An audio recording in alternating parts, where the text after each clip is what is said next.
Assalamualaikum warahmatullahi wabarakatuh. Ashama harka fuula akkam jirtan dhaggeeffattoonni YouTube channel Soofuu Maraabti. Video kana keessatti kan isinitti agarsiisu warroonni projectii airdrop kan ta'e Pixel Farsi hojjechaa turtan baga gammaddan isin jedha. Listi ta'ee jira saatii muraasaan dura Pixel Farsi guyyaa har'aa jechuunis Juulaay 18 listi ta'ee jira.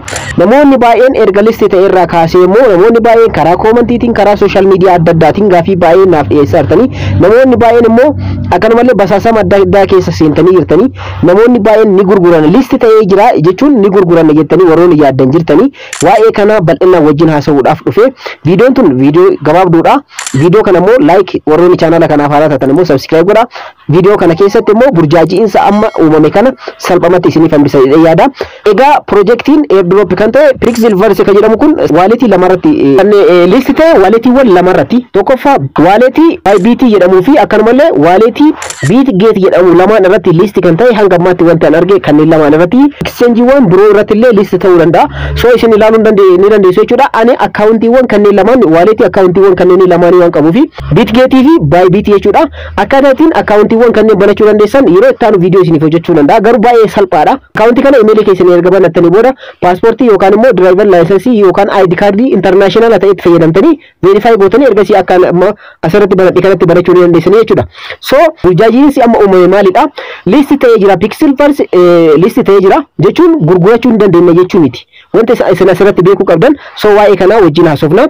Egaa gara dashboardii waaletiiwwan kanneen lamaanii Bybit fi yookaan immoo Bitget erga seentanii booda an fakkeenyaaf kan isinitti agarsiisu Bybit irratti Bybit waaletii irratti jechuudha. Bakka search baariitu jira jechuudha. Bakka search baarii kana irratti salphamatti screen irratti akka isiniif barreessa kana barreessitanii Pixi fi jettanii barreessitanii salphamatti jechuudha. Pixi fi jettanii yeroo barreessitan jalqaba irratti isinii dhufa jechuudha. Jalqaba irratti Pixi fi /USDT kan jedhu kana irratti kilik gootanii ergasii immoo asirratti jechuudha kan listi ta'e jechuudha. Akkuma asirratti argattan listi ta'e jira. Pixel Farsi kan jedhamu kun jechuudha. Projectiin kun Pixel Farsi kun Pixi fi /USDT kan jedhamu jechuudha. Tookeniin kun maqaa kanaan waamama. So kana beekuu qabdanii ergasii immoo akkuma asirratti argattan saatii muraasa duraadha kan listi ta'e. Akkuma asirratti argattan last pricing isaa akkuma asirratti argattan pricing isaa ni jijjiirama jechuudha. Asirratti pricing isaa jijjiirama deema asirratti ilaaluu dandeessanii gabbu'aa ol deebi'a gadbu'aa ol deebi'a haga duwwaa tuqaa duwwaa 5 gahee ture amma immoo duwwaa tuqaa duwwaa lamarratti argama jechuudha. Asirratti yoo ilaaltan ni jijjiirama jechuudha. Sekendii saatii daqiiqaatti ni jijjiirama. So yeroo amma kana kan itti gurguramaa jirtu listi ta'e jechuun pricing isa tookeniin kun pricing isa beekamee jira jechuudha. Waaletiiwwan kanneen irra yeroo seentan amma kan ittiin gurguramaa jiru duwwaa tuqaa duwwaa 2 USDT dha jechuudha. Yeroo amma kana pricing Pixel Farsi takkattiin akkuma asirratti argattan haala kanaan gurguramaa jira jechuudha. Egaa dhumarratti maal gurgurachuu dandeenya kan jedhu wajjin ilaalla. Amma immoo gurgurachuu dandeenya listi ta'ee jira already tookeniif danda'e ta'ee jira. Akka Hamster Combat akkanumallee Bloom akkanumallee Tapswap yeroo gabaabaa keessatti listi ta'an jennee eegaa jirra. Namoonni baay'een gurgurachuu eegalee jirra warroonni kanaan dura gurgurachuun hin danda'amu isin jedhu kanaaf jechuudha. Listi yeroo ta'e kanarratti iyyuu gurgurachuun hin danda'amu. Yoo kamiidha kan gurgurachuun kan danda'amu kan jedhu ammoo amma isinitti agarsiisaa jechuudha. Kana odeeffannoo qabatamaatiin wal qabsiisee kan isaan community isaaniitiin beeksisan qofaadha kan isiniif qabadhee dhufe jechuudha. Pricing isaa akkuma asirratti argattan hin jijjiirama. Kun listi ta'ee jira. Tokenii of danda'e ta'ee jira. Akkuma cryptocurrency wan biroo jechuudha. Malee gurgurachuu hin dandeenye jechuu miti. Kana immoo isiniif ibsaa jechuudha. Chaanala isaanii kan Telegraamaa irra seennee akkanumallee Twitter irratti illee argachuu dandeessanii chaanala Telegraamaa sirrii kan isaanii irra seennee guyyaa kanarraa gurgurachuu dandeenya. Maal gurgurachuu dandeenya kan jedhu illee wajjin ilaalla. Egaa akkuma asirratti argattan toora chaanala isaanii kan Pixel Farsi irratti argama. Pixel Farsi akkuma asirratti argattan projectii kanaan dura hojjechaa turredha. So akkuma asirratti argattan guyyaan inni itti isin baalaansii walitti sassaabattan itti gurgurachuu dandeessan Juulaay 25 dha. Har'a guyyaan inni listi itti ta'e immoo Juulaay 18 dha. So guyyoota torbatu hafee jechuudha. So kan koinii walitti sassaabattan yookaan baalaansii keessan gurgurachuu kan dandeessan jechuudha. Akkuma asirratti argattan wantoonni gurgurachuu dandeessan yookaan immoo maaltu ilaalama maal irraa gurgurachuu dandeenya yoo jettan immoo asirratti ilaaluu dandeessan. Tokkoffaa dashboardidha. Viidiyoo kana dura hojjedhe irratti dashboardii akkaataa ittiin barachuu dandeessan isinitti agarsiisee jira. Baalaansii achirratti walitti sassaabattan tokkoffaa gurgurachuu dandeessan. Lammaffaa bootii irratti kaawuntii isin qabdan yookaan baalaansii isin qabdanidha jechuudha. Lammaffaa irratti kan isin gara qarshiitti jijjiirachuu dandeessan. Sadaffaan immoo kan ilaalamu leeviliidha. Leeviliin illee ni ilaalama. Afuraffaa fi inni dhumaa immoo completed queues kan jedhudha.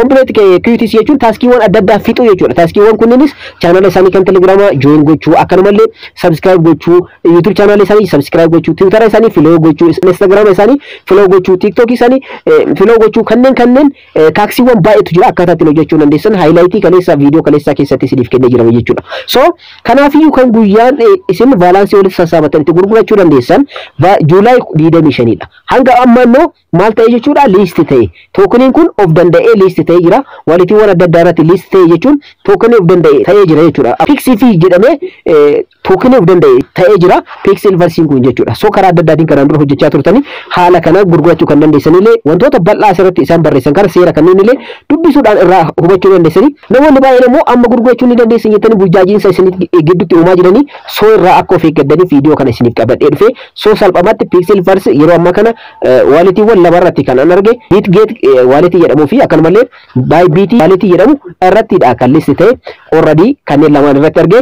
So waalitiiwwan dabalataallee yoo jiraate immoo chaanala isaanii kan telegiraamaa irratti wanta gallakisamee haa ilaallu akkana keessa gabbuunee akkuma asirratti argartan PixV jedhamee gara tookeniin kun PixV jedhama. Pixilverse kan jedhamu kun PixV jedhama tookeniin isaa inni sirriidha jechuudha. So akkuma asirratti argartan PixV trading is live jedha live irra jira. Akkuma asirratti argartan exchangeewwan isaan waliin immoo yookaan immoo waalitiiwwan isaan irra gallakisan isaan kanneenidha. Bybitiin tokkoffaadha. Duratti isin ifibsuu yaalee jira. Akkanumallee HTX jedhamu jira waalitiin, Get.io jira, Bitget jira, Dex jira.